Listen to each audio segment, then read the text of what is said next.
Bonsoir mes amis. On est aujourd'hui mercredi 14 janvier 2015. J'entendais hier, le 13 janvier 2015, que M. Manuel Valls, le Premier ministre de la République française, a fait un très beau discours à l'Assemblée nationale et qu'il a même chanté la Marseillaise avec les députés ainsi qu'avec les ministres. C'est excellent. C'est très bien qu'il fasse ça. Ça rehausse notre République. Mais en revanche, moi ce que j'aurais souhaité, c'est qu'ils annoncent une baisse de leur salaire mensuel à eux tous, les députés, les ministres, les sénateurs, les membres du Conseil d'État, les membres du Conseil constitutionnel.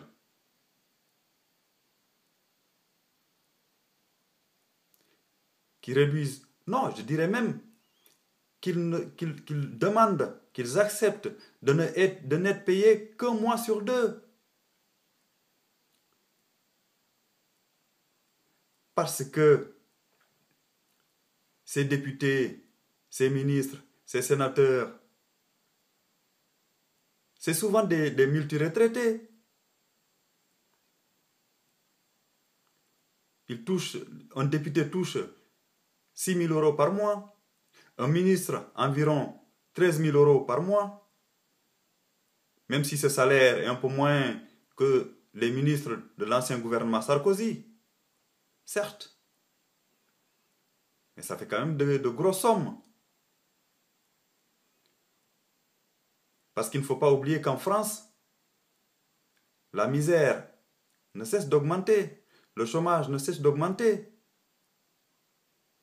Et ces gens, ils nous disent que voilà, ils sont là pour protéger les Français. Et pour quelle raison ils n'accepteraient pas de ne toucher leur salaire qu'un mois sur deux? Et là, je parle des députés multiretraités, hein, tels que l'ancien Premier ministre, M. Jean-Marc Ayrault, M. Laurent Fabius, des gens comme François Rebsamen. Hein. C'est des gens qui ont déjà du patrimoine, qui n'ont franchement pas besoin d'un salaire de 13 000 euros par mois. En revanche, qu'on paye les jeunes députés ou les jeunes sénateurs, les jeunes ministres, même 25 000 euros, ça ne me dérange pas. Parce que c'est des gens qui sont en pleine force de l'âge, qui ont des familles à élever, qui ont des prêts à payer. C'est normal. Mais les autres, les anciens, les gens qui ont déjà 65 ans, 70 ans, je vous rappelle qu'ils ont du patrimoine. Est-ce qu'ils ont vraiment besoin de 13 000 ou de 6 000 euros par mois? Moi, je trouve que le fait d'être nommé ministre ou député de son pays, c'est un honneur. Cette nomination est faite pour honorer son pays et non pas pour gagner de l'argent sur le dos de la population de ce pays-là. Un pays, une population qu'on est censé représenter quand même.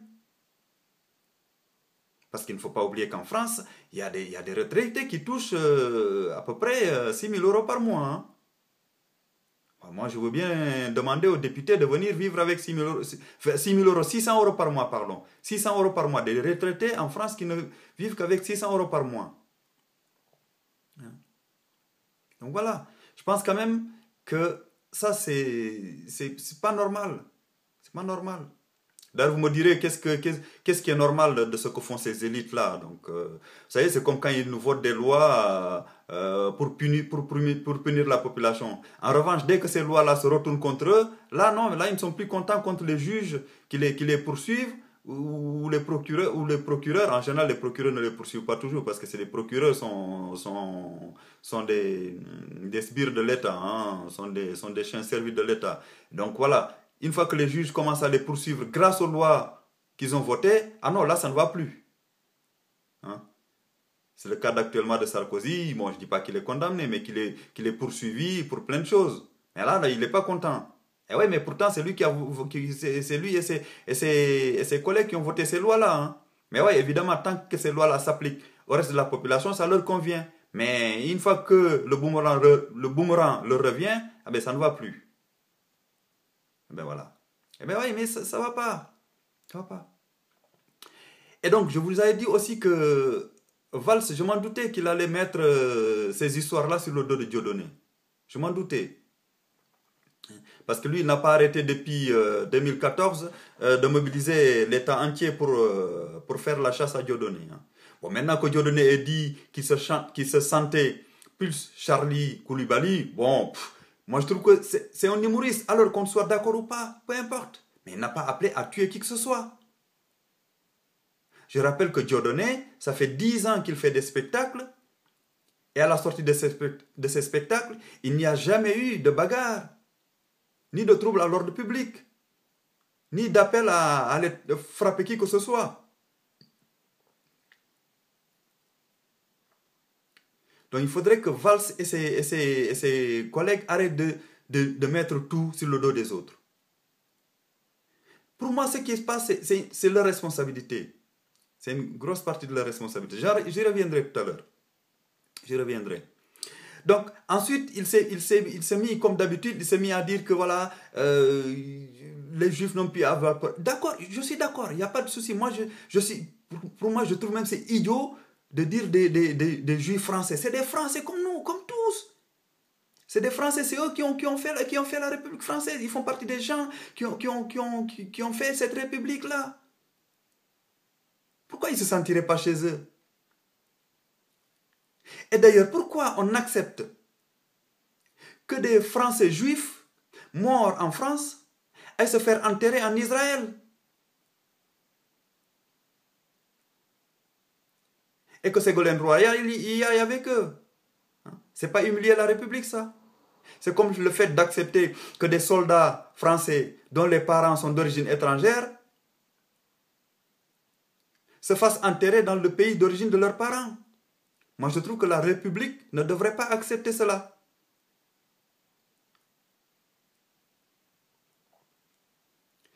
Et Valls, il a tendance toujours à dire que voilà, sans la France, sans les Juifs, la France ne serait pas la France. Mais pourquoi il ne dit pas que sans les Noirs, la France ne serait pas la France? Sans les Arabes, la France ne serait pas la France? Et sans les Blancs d'origine caucasienne, la France ne serait pas la France non plus. Donc vous voyez, c'est lui qui incite à la haine. C'est lui qui incite à la haine. Parce que ça, c'est une façon de communautariser la France. C'est une façon de nous communautariser. Parce que le danger du communautarisme, c'est quoi?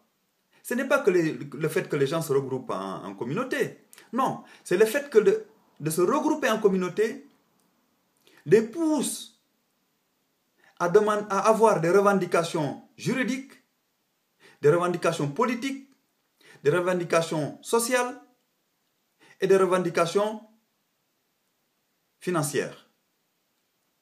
Et ça concerne toute la population française. Parce que tant que les gens se regroupent en communauté comme ça va. Mais dès qu'ils commencent à faire des revendications politiques, juridiques, sociales et financières, évidemment, là, ça nous concerne tous. C'est ça le défaut de la communautarisation. Je trouve qu'on devrait former qu'une communauté, la communauté nationale. Pas de communauté juive, pas de communauté arabe, pas de communauté noire.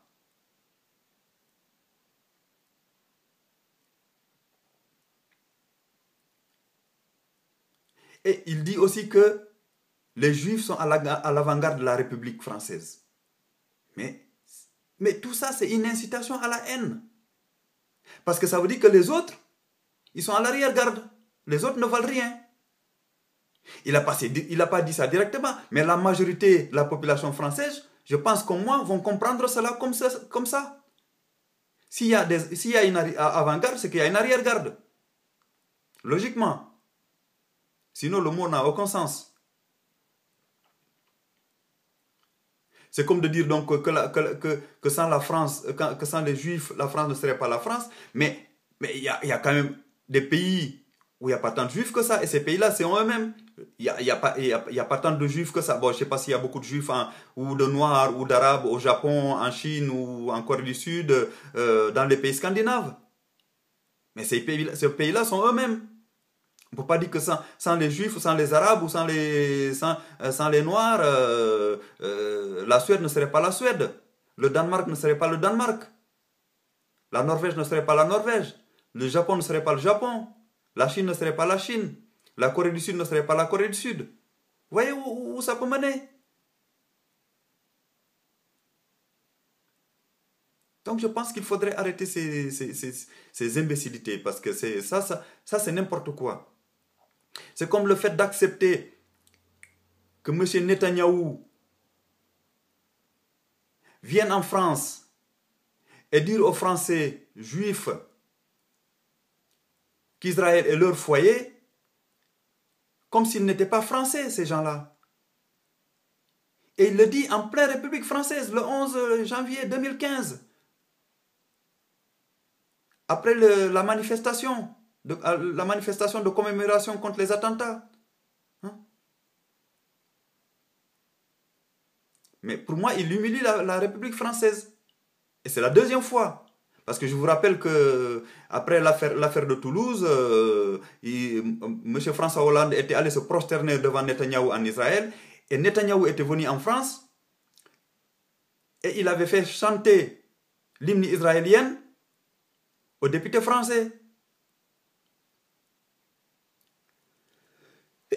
Excusez-moi. Et ça, pour moi, c'est une humiliation totale de notre République. Hein? C'est des gens qui viennent, qui considèrent la France comme une serpillière qui s'essuie dessus. Hein? Imaginez que le président du Burkina Faso vienne dire aux Burkinabés qui sont français que le Burkina Faso c'est leur pays. Bon, peut-être que l'État français serait content. Parce que moi, je ne mélange pas l'État français et les Français. Hein. Pour moi, ça n'a rien à voir. Un État, parce qu'il faut savoir que l'État, il peut proposer des choses que la population française refuse. C'est comme le fait d'aller faire des guerres à l'extérieur. Est-ce qu'on a demandé par référendum à la population française ce qu'elle en pense? Non, personne ne l'a fait. Et pourtant, quand il s'agira de payer la facture, là, on va demander aux Français de mettre la main à leur poche.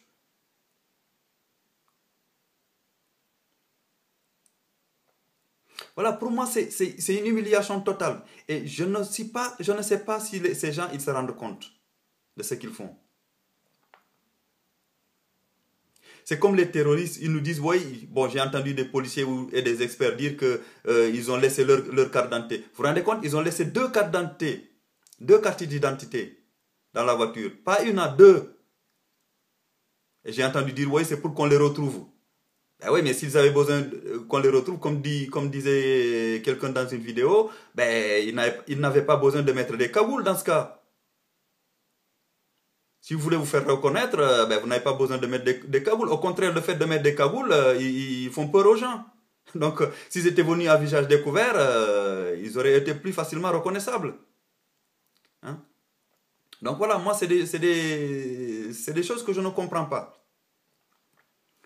C'est comme mes compatriotes et concitoyens juifs. Moi, je trouve qu'ils se trompent gravement en croyant être considérés ou en sécurité en allant en Israël. Parce qu'il faut savoir que les juifs ashkénazes, qui sont à l'origine du sionisme et qui possèdent la technologie européenne, parce qu'ayant vécu pendant des siècles en Europe, et ayant bénéficié de l'instruction et de l'éducation européenne, ils ont acquis la technologie européenne, il ne faut pas se le cacher. C'est pour ça qu'ils fabriquent des armes performantes, des bombes performantes. Mais ces juifs ashkénazes, israéliens, il faut savoir qu'ils méprisent les autres juifs, tels que les Sabras, Les Sabras, c'est les juifs nés en Palestine, d'origine palestinienne. Ils méprisent les séfarades. Les séfarades, ce sont les juifs qui sont venus des pays du Proche et du Moyen-Orient, ainsi que des pays du Maghreb. Et ils méprisent les falachas. Les falachas sont les juifs éthiopiens.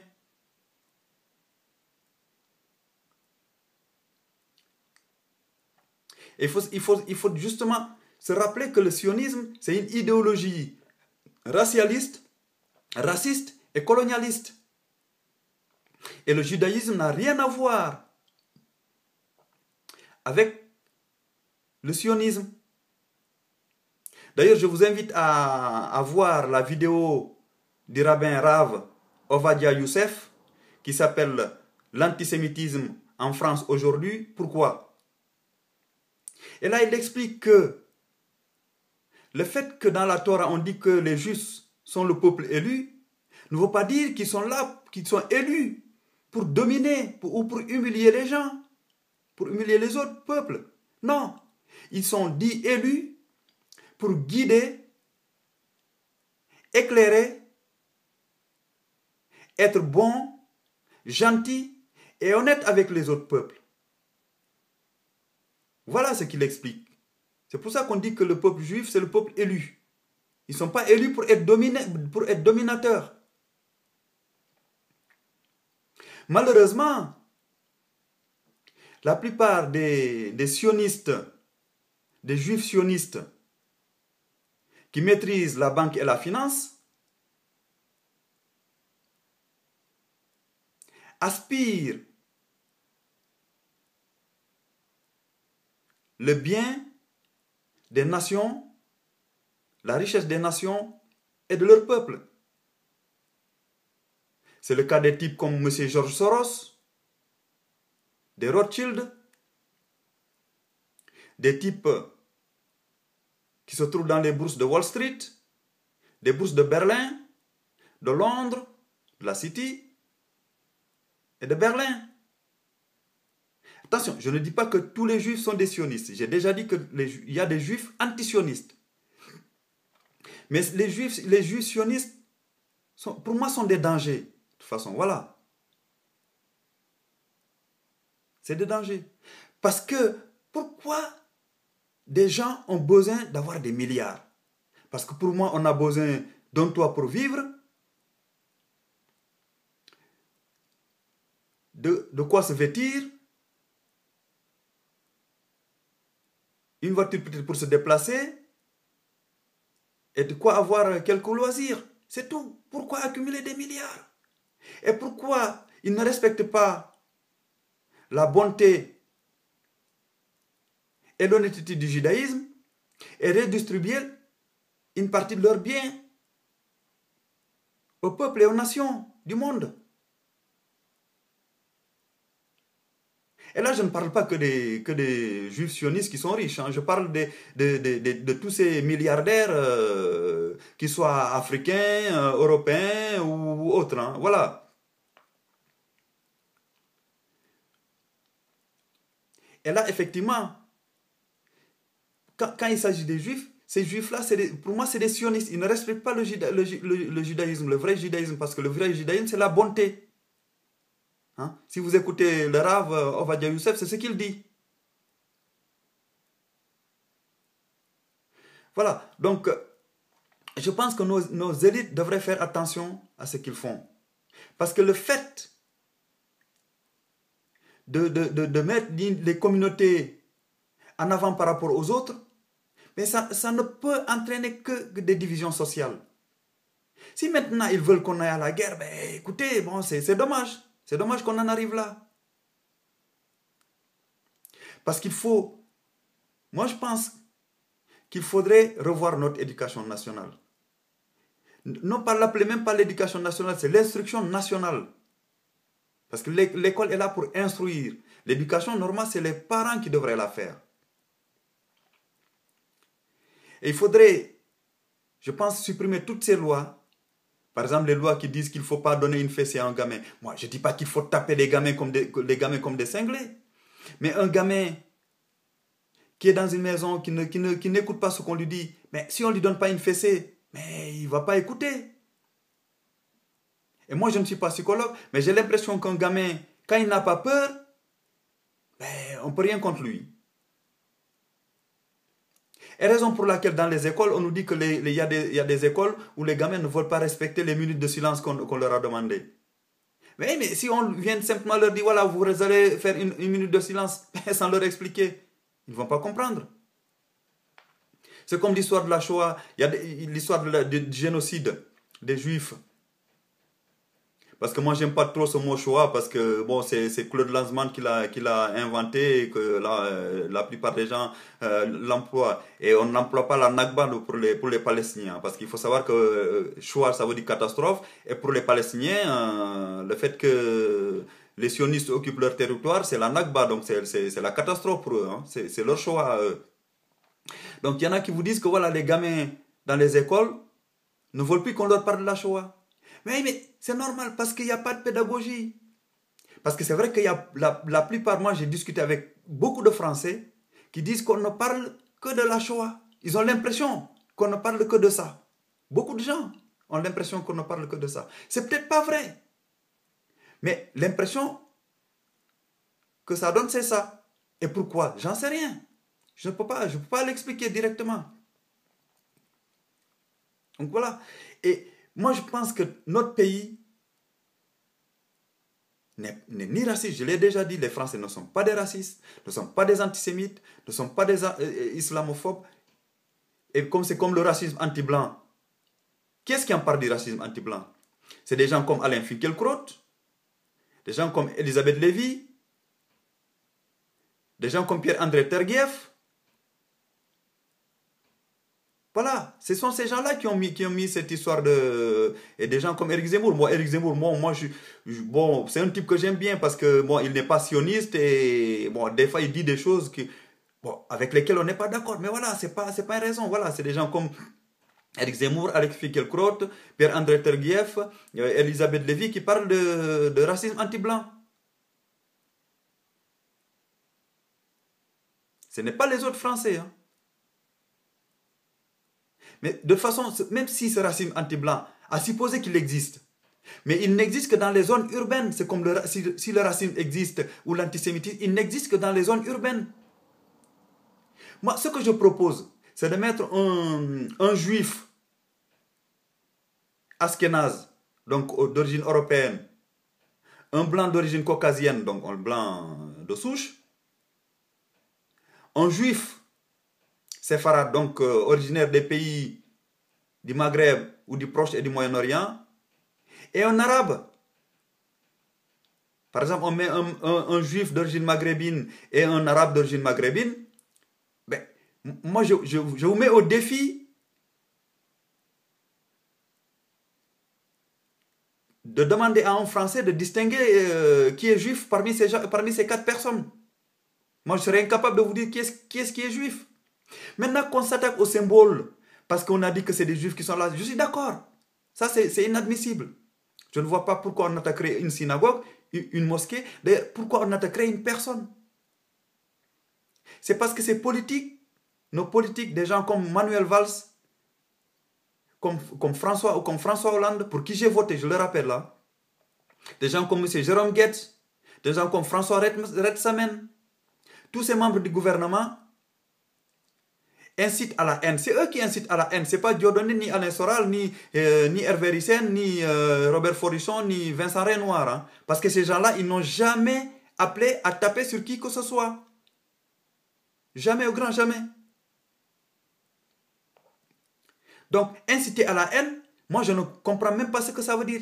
Ça veut dire que quelqu'un va me dire, celui-là est mauvais, tu vas lui taper dessus. Est-ce que je n'ai pas un libre arbitre pour refuser? Ben voilà. Donc, inciter à la haine, ça veut rien dire. C'est les hommes politiques qui incitent à la haine. Parce que le fait d'accepter que des types comme Netanyahou viennent prendre la France pour une serpillière et s'essuyer dessus et dire n'importe quoi, mais ça, effectivement, il faut savoir que, comme j'ai dit la dernière fois, que la France compte quand même 5 millions de musulmans. qui ne sont pas d'accord avec la politique qui se passe en Israël. Il n'y a pas que les musulmans qui ne sont pas d'accord d'ailleurs. Et quand ce type-là vient s'essuyer sur la France et dire n'importe quoi, c'est pas acceptable.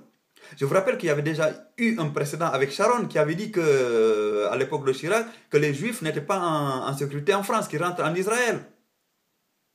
Donc ça fait la deuxième ou la troisième fois que ça se reproduit. Et ça, on accepte. Personne ne dit rien. Je répète que le peuple français, c'est le peuple le moins raciste d'Europe, hein, honnêtement. C'est le peuple, je répète encore, ça je radote, c'est le peuple où il y a le plus d'Arabes, c'est le peuple où il y a le plus de Noirs, c'est le peuple où il y a le plus de Juifs, en Europe je parle. Hein. Et c'est le peuple où, d'après les statistiques, d'après ce que j'ai entendu, où il y a le plus de mariages mixtes. Alors qu'on ne vient pas nous dire qu'il y a un racisme, que ces gens-là sont racistes, c'est pas vrai. C'est l'État.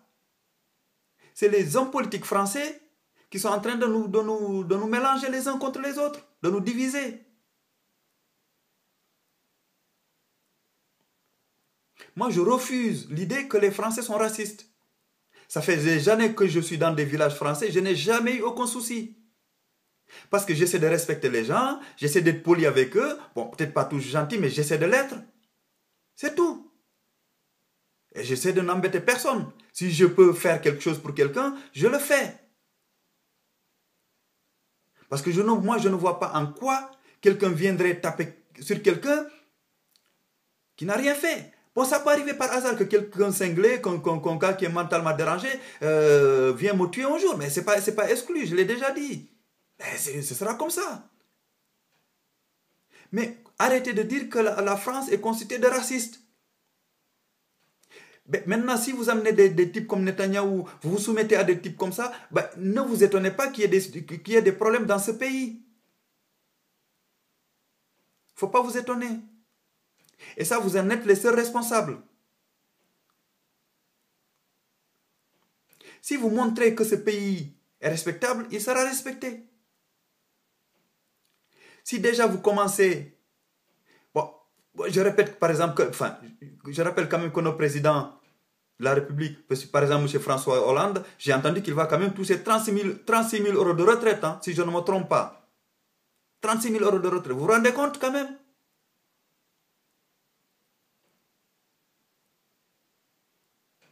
Et le président Chirac, pareil. Le président Sarkozy, pareil. Le président Giscard d'Estaing, pareil. Mais voilà. Et on vient nous dire que voilà, il n'y a plus d'argent et il faut payer des impôts de plus en plus.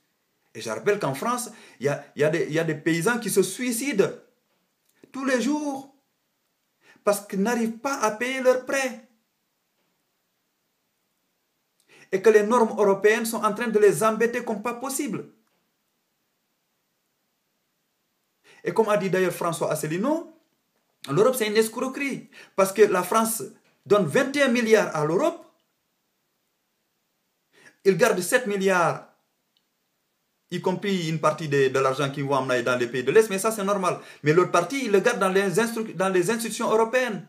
Et il restitue à la France 14 milliards pour soi-disant nous aider. Vous vous rendez compte? On donne 21 milliards, eux ils nous restituent 14 milliards. Et il faut qu'on leur dise merci. C'est ça l'Europe. Et hier, le dimanche, j'entendais aussi dire que voilà, les Français se sont réconciliés avec leur police. Je suis d'accord. Attention, mais la police d'action, c'est-à-dire les gendarmes du GIGN et les policiers du RAID, ce n'est pas à eux que les Français ont affaire tous les jours. Il faut se rendre compte de ça. Les policiers qui les embêtent, encore, ce n'est pas les policiers, c'est surtout les hommes politiques qui les envoient. C'est les policiers qui les embêtent, c'est les policiers qui leur mettent des PV tous les jours, qui les embêtent un peu partout. Ce n'est pas les gens du GIGN, mais forcément ceux-là, c'est quand il y a un danger qu'ils interviennent. Mais c'est des gens qu'on ne voit pratiquement pas, nous, les gens de la population en général. Ce n'est pas ceux-là que les Français n'aiment pas. Et d'ailleurs, je ne suis pas sûr qu'ils ne les aiment pas. Ils ne les aiment pas parce que c'est les hommes politiques qui font tout ça. Parce qu'il n'y a pas de pédagogie. Il n'y a aucune pédagogie. Parce que maintenant, les gendarmes, ils sont nommés aux chiffres. D'après ce que j'ai entendu, plus vous mettez de PV, ben, plus vous avez, plus votre grade sera haussé. Ce qui est dommage. Enfin, je ne sais pas ce que j'ai entendu. Est-ce que c'est vrai maintenant? J'en sais rien. Voilà. Donc je pense que si on veut vraiment que ce pays soit respecté et respectable, il faudrait que vous, les hommes politiques, vous soyez responsables.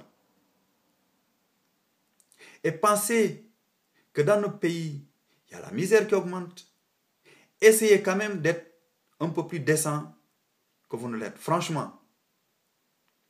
Parce que je vous dis, tous ces gens qui ont déjà des retraites, qui ont du patrimoine et qui touchent 13 000 euros par mois, et qui viennent dire aux Français, nous sommes là pour vous aider, pour vous protéger, vous croyez que les Français vont vous croire? Enfin, je ne pense pas. Je ne pense pas du tout. Et c'est pour ça que moi, je prône l'armement des citoyens. Pas l'armement pour qu'on s'entretue, non, l'armement pédagogique, comme ça se fait aux États-Unis ou en Suisse. Parce que là, je pense qu'en ce moment, les politiques français commenceront à avoir peur de la population. Parce que moi, je rappelle, je ne comprends pas qu'on aille faire des guerres à l'extérieur sans faire un référendum pour demander l'avis de la population française, si elle est d'accord ou pas. Moi, je trouve que chaque fois qu'on doit voter une loi qui concerne toute la République, on devrait le faire par référendum. C'est mon avis personnel. Tel que les guerres, telles que toutes les lois qui concernent la population, quoi. Telles que des choses comme la loi Guesso. Moi, je vous ai dit, je suis pour la suppression totale de la loi Guesso. Toutes les lois mémorielles, de toute façon, devraient être supprimées. Et qu'on autorise la liberté d'expression totale. Ma seule limite de la liberté d'expression, je le rappelle encore, c'est l'appel au meurtre et l'appel à la destruction du bien d'autrui. Voilà, comme aux États-Unis. C'est d'ailleurs un des points sur lesquels je suis vraiment entièrement d'accord avec les Américains. C'est la liberté d'expression totale. Parce qu'il faut savoir qu'aux États-Unis, il y a des partis néo-nazis. Hein, et là-bas, vous pouvez dire ce que vous voulez. Personne ne va vous embêter. Et il n'y a pas plus d'antisémitisme là-bas ou de racisme. Hein, je ne suis pas sûr. Vu la situation des Noirs, je ne suis pas sûr qu'il y ait tant de racisme que ça. Hein. Et vu le nombre d'armes qu'il y a, je l'ai répété la dernière fois, je ne suis pas sûr qu'il y ait tant de meurtres que ça. Bon, vous me direz que le fait d'être armé n'a pas empêché George Bush de voter le Patriot Act. Hein. En faisant croire aux Américains, c'est pour les protéger. Donc il faut savoir qu'aux États-Unis, vous pouvez être arrêté n'importe quand et détenu sans limite. Hein. Et à mon avis, en France, cette situation est en train de se profiler. Parce qu'avec ce qui s'est passé là le 7 janvier, on va pas être loin de ça. Hein. Là, les lois vont être liberticides. Et avec des hommes comme Valls, bon, je ne suis pas sûr qu'on n'aille pas à la dictature. Moi, j'espère qu'on n'en arrivera pas là. Franchement, j'espère que non. J'espère que non.